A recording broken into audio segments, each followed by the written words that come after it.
This video is going to be covering Episode 5. Once again, we'll go through all of Episode 5 with our usual team, and any stages that make us have to manual, I'll note them down. One thing to note is that the 3-star requirement has changed from having a unit of a specific element to having all 3 heroes or 3 or more heroes survive. This is not that bad. When we have Tamarin plus Brieg, you'll pretty much be able to stay alive on all of the normal stages. It's just on the boss stages, we do have to be a little bit more careful. We can't just blast it and have everybody die. We do need to keep at least 3 people alive. This can easily be cheesed using supporters, but some of the boss stages do have one-shot mechanics at the end, which I will go over. Also, this means that we don't have to swap out Mercedes for Arseria anymore or anything, unless we're on a boss stage. And then, of course, we do still have the episode guide, where there's some more fights here that aren't going to be shown in the guide, where you can see a bit more notes on them. Veronica is a fight that I actually just autoed with the usual RB, Mercedes, Tamarin, Brieg team, but I can see how people might get stuck here, so let's go over it real quick. The way this fight works is every 6 turns that you take, she'll get an extra turn, plus you can't do more than 20% of her HP in one go. And this is basically, she has no speed, so she'll move when you take 6 turns pretty much. She also starts out at Operation Level 1, and if you hit her with an AoE, she's going to counterattack, which actually immediately moves her into Level 2. So that's going to pretty much remove 5 turns from your counter. And then when she's Operation Level 2, she is going to do an AoE, the spell, and also unbuffable. If she's also buffed, which means that you did not strip the attack buff here, she'll also stun you, rather, and then she moves into Operation Level 3. And Operation Level 3 just means that you're going to die. She attacks all enemies, and if you have less than 3 buffs on the unit, she'll full penetrate their defense, and then if anybody's still alive, then the fight ends. So this fight isn't actually that hard to clear, because Arbiter Vildred and Mercedes both have a revive. We just tank this S3, we die, and we come back, and they'll still be alive. And then Brieg and Tamarin, mostly Brieg, Tamarin depends on how your gear rolled, but should be tanky enough to just tank this S3, and that was how I managed to clear on auto. RB and Mercedes both came back. Brieg and Tamarin just lived the S3 proc. The other method for trying to kill her is, if you can't do that, then you can run Commander Arena with dual tankers like Camilla or something, and just try to burst down Veronica within the 18 turns that you have. You keep in mind that you get blinded on the first turn, so you do have to cleanse this, and you'll probably want to have a strip for the increased attack buff, just so that she doesn't stun you and you end up losing more turns. She has 200 effectiveness during this attack, by the way, because Operation Level 2 gives her 100 effectiveness, so you're not really going to be able to resist it. And then the third method, if you really need to, borrow a Maid Chloe or something and just use her S3. You cleanse the unbuffable, get revive buff, and then when she one-shots your entire team with S3, all of your units will come back. So those are the 3 methods for clearing the Veronica fight. So the first fight I had to manual was Fumyr. Fumyr is kind of, you just sit there and wait for her to stack up a little bit, then you play her mechanic, and then you're done.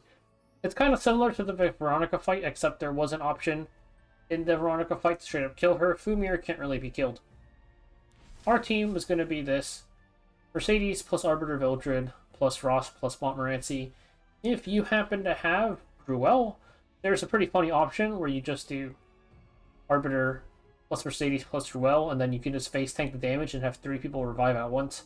But we'll just be doing this, and we can very quickly look at their stats. This is Montmorency just on some of the Path of Air gear, plus some of the Day 3 login HP set. Ideally 200 F-res, but we can't really hit it that easily, so it's fine if she's not, honestly. Next up, we can take a look at Ross. So for Ross, I just have him on the plus 15 Path of Air HP sets, just with some pieces reforged. And his artifact honestly doesn't really matter, but I'm just leaving Aureus on him since it doesn't matter. Arbiter Vildred on his usual gear as well. None of your gear really matters that much for this fight. It's just their usual gear. And the Mercedes, same thing, just her usual gear. So we can just get into the fight and talk about how we're supposed to clear this with 3 stars.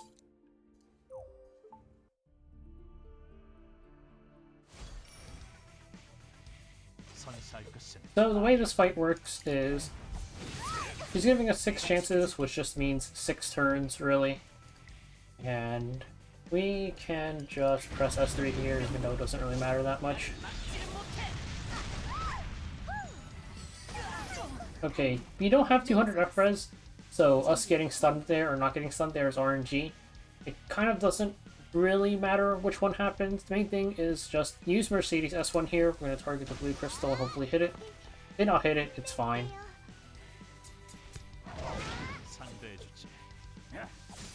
Ideally, we want Arbiter Villager to kill it, but we can't. Just because she gets an extra turn, and then this happens.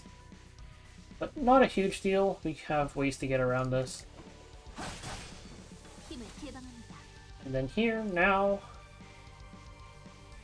is the time for me to S3, I'm pretty sure. Now we S3, get our attack buff up. And I'm going to S3 myself with Montmorency for the immunity buff.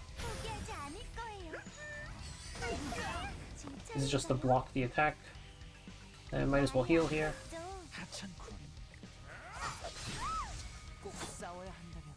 So now, I'm going to Soul Burn S2 here to give Frost plus Mercedes immunity. Mercedes, we're still going to wait one more turn.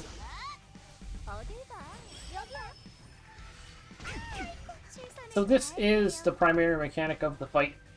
It's just these 5 skill nullifiers, we have to dispel them. That's it. Okay, we got a lucky dual attack there. Let's just say there's one more. I'm not going to reset. So here, Montmorency went once, Arbiter went once, and this is why I stalled my S3 for 1 turn, so we actually have attack buff with the S2 on this turn. So we hit her, that'd be 2, that'd be 1. And now this attack stuns everybody. We 15%ed it on both Mercedes and Arbiter Vildred, but this is why I had Ross with... Or, this is why I had Ross use S2 a turn earlier, because now he has immunity buff and he blocks the stun. The stun attack is... this one. It doesn't strip, so we can just block it with immunity buff. We had a lucky dual attack, but she would still have 1 here. And then if we just S2 again, that would have... the Ross hit would have removed the skill nullifier, and we actually still had 1 extra hit to spare.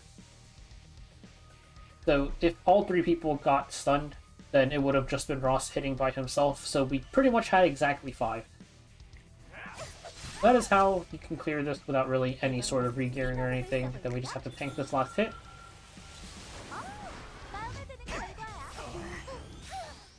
Ross and Mercedes have their revives, so it's not really any sort of big deal. The only problem is that if you do not clear the skill nullifiers, then it is actually a 100% of your max HP hit. Which is why I mentioned the revives earlier, where you could just cheese it with 3 revive units, but that is how you would clear the fight normally. Next up is the Elvira stage, where the boss is unsurprisingly Elvira. The way her fight works is, at the start of the fight, she'll inflict Temptress's Gaze on the unit with the highest speed, and this just makes it so that the only way they can get buffs is if they give it to themselves. This is relevant because every time you hit Elvira without buffs, she's going to counterattack with her AoE, which dispels 1 buff and inflicts Beguile, which is going to do 10% of everyone's max HP whenever the person with Beguile takes their turn, and then also gives her a bunch of CR push. So we want to not hit her with out buffs on our units, pretty much. And then also she just gets a bunch of CR throughout the fight normally. Plus this, she'll decrease your amount recovered whenever she hits you, so you don't want to take too long in the fight. And then also, she dispels 2 buffs and also transfers 1 debuff whenever she hits you with her S1. S3 is a full strip, does a bunch of damage, inflicts unable to be buffed. So the easiest way to do this fight, in my opinion, is we just make Brieg our highest speed unit, because his S2 self-buffs, and it's unstrippable, the perception, so he's kind of OP here. Taking a look at his stats, it's still his Wyvern gear, and he's 218 speed, So the way I figured I would get around this is on Tamarin. I removed her sword, broke her speed set, now she's 194. This is also just her normal gear. And then Arbiter Vildred, I removed his boots, so now he is 163. You can also move him over to just a destruction set, like you could steal Mercedes's destruction gear and put that on RB if you want. I just didn't want to do that much regearing. And then I also put in Montmorency just for a bit more sustain, where she's only 179 speed, so I didn't have to remove gear or anything. For now, we can go take a look at the fight.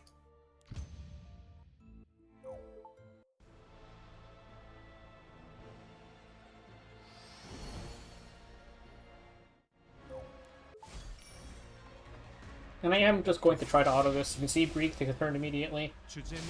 His barrier also helps because it counts as a buff on everybody.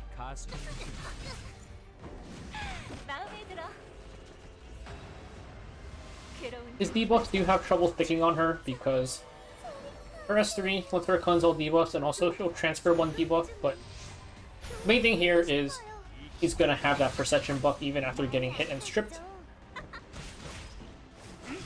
There, Montmorency lost her debuff, or her buff, which kind of sucks. You'll see what happens. Or she cleanses, but maybe she'll use her S1 before Brieg S2s again.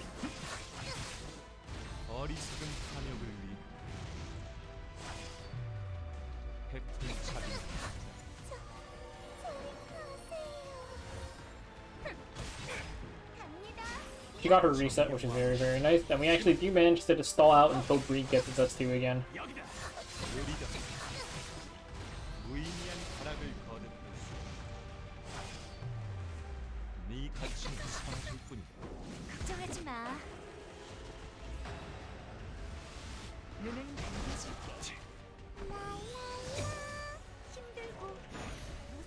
Having double heal here is also really nice, especially with the healing reduction that starts kicking in the longer the fight goes.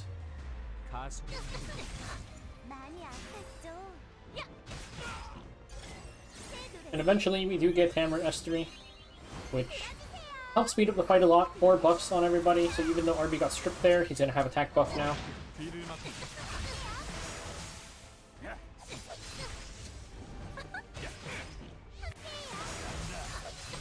So here we can see the counter attack because he got stripped and Tama dueled with him. Does a ton of damage, plus she pushed all the way up.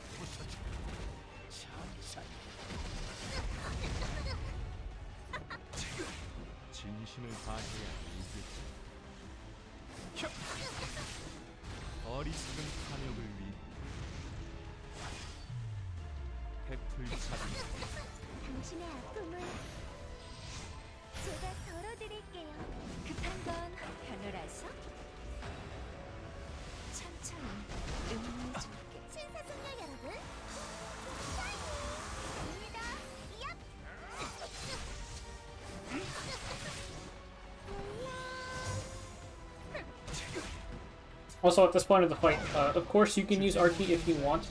I'm just letting it full auto. This fight's pretty much over, though. It definitely isn't actually that bad as long as you respect the mechanics. Now we're at Revna. This fight, really, it's just don't use AoEs. She has this thing, Rush, deals 50% of everyone's current HP as damage after she attacks. She gets it at the start of the fight, but also, more importantly, if you hit her with an AoE, she'll also get it. So we are just going to first swap off Brieg for Montmorency, because the rest one steals the buff. She's going to get a pretty big barrier from that, and also from this thing here. If she is attacked and she's debuffed, she dispels one debuff. So we're just going to not use Brieg. I'm just going to toss in Montmorency. We're going to auto, and I am going to turn off Ross and Mercedes skills so they do not use any AoEs.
Nice and easy, we just have to respect the mechanics.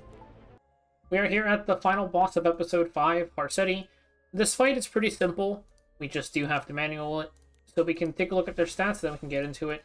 There's honestly also probably a ton of units you could use in these slots, these are just the ones that I chose to use. First up is Brig on his usual Wyvern challenge gear, nothing too special. There's also Asaria, who... Ideally, you have her faster than Tamarin, but my Tamarin's kind of fast, so that's not really happening.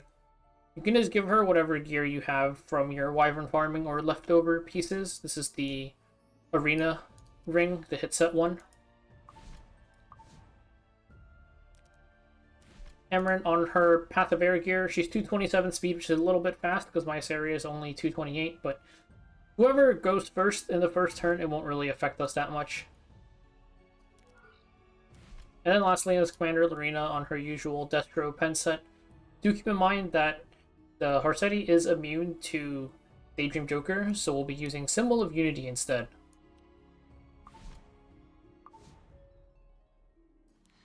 And also we can just see here, these are all of her mechanics, and she is immune to inflicts damage proportional to target's max HP. So we can just go into the fight and we can talk about the mechanics while we're inside.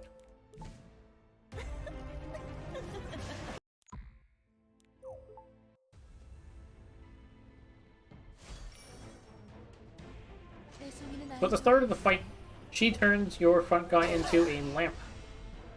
And we have to soul burn with the lamp. I don't know if I can read the skills from here.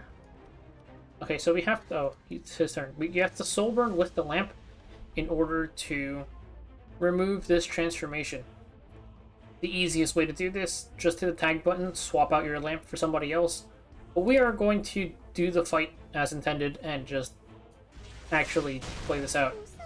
So, I avoid using S2 there, because S2 increases her stacked mana effect, which I don't want her to get stacked mana, and we will have enough souls anyways.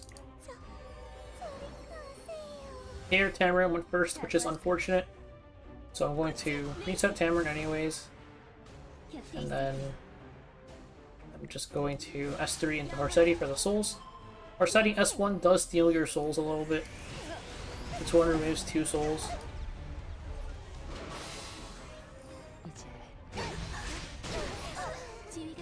What you want to do is just hit the lamp, and then if we can kill that lamp, we will get a bunch of souls from it.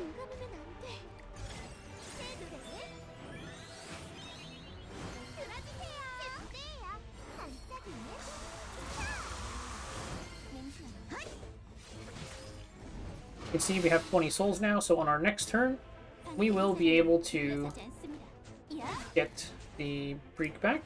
We'll soul burn this. Now Brig is back. Also, you can see Harsetti got pushed all the way back there.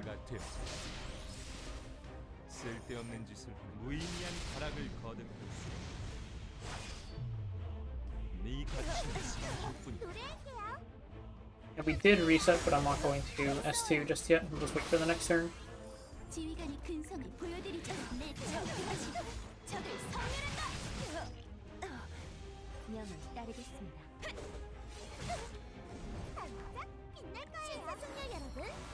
Can push up again.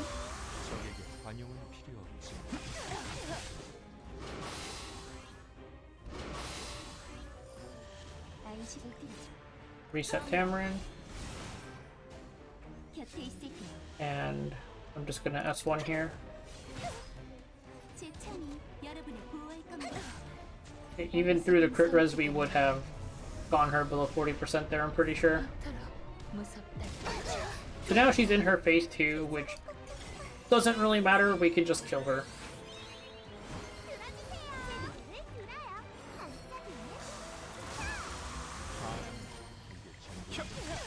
And also note we can't proc extra attacks during this fight, which is why Brig didn't use his proc there, but Harsetti is dead.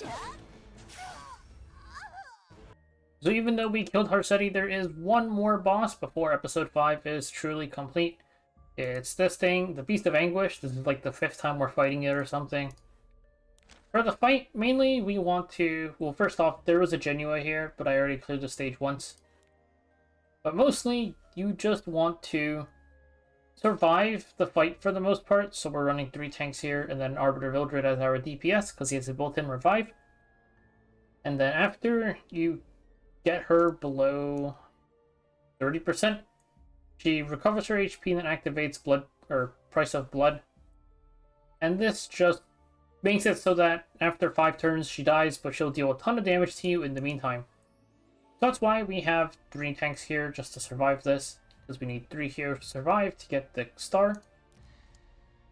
First up is Tamarin on her usual Path of Air gear with Magaraha's Tome. We've also got Montmorency, who I should be self-imprinting. He's just on the HP set gear from Path of Air. Try to give her as much F-res as you can.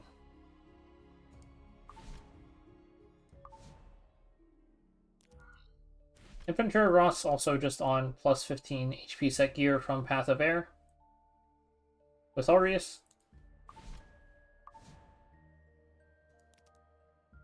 And then there is good old Arbiter Vildred, who is just on the Banshee challenge gear, but you might want to drop his speed if you can. And then I just have him on Daydream Joker, but I should check very quickly, is this thing immune to % HP damage? Doesn't say so anywhere. Let's get into the fight. And I'm also just going to try and auto it, and we'll see how it goes.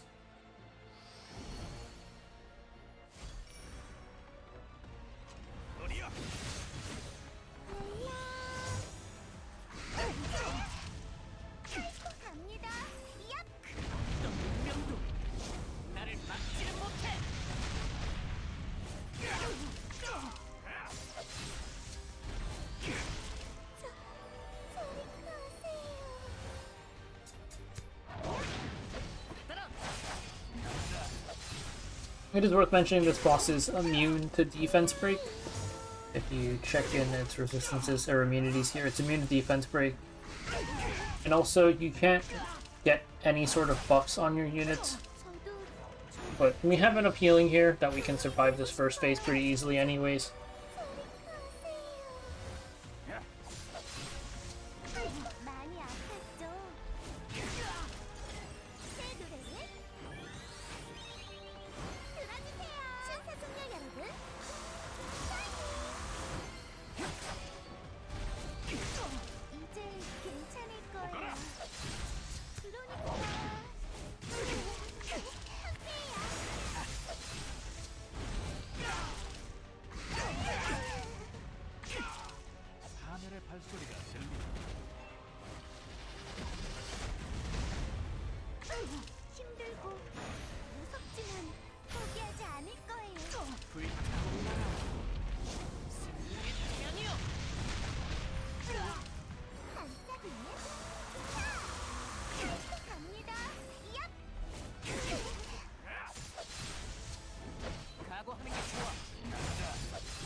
So now we are in the second phase of this fight.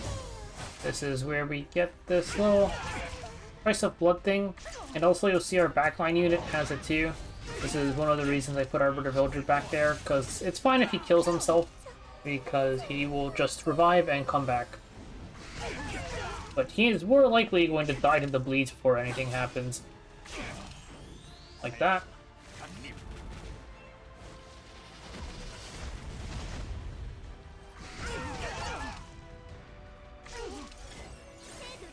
Pretty close there on the Tamarin dying. The timing works out pretty well that she just S3s on this turn.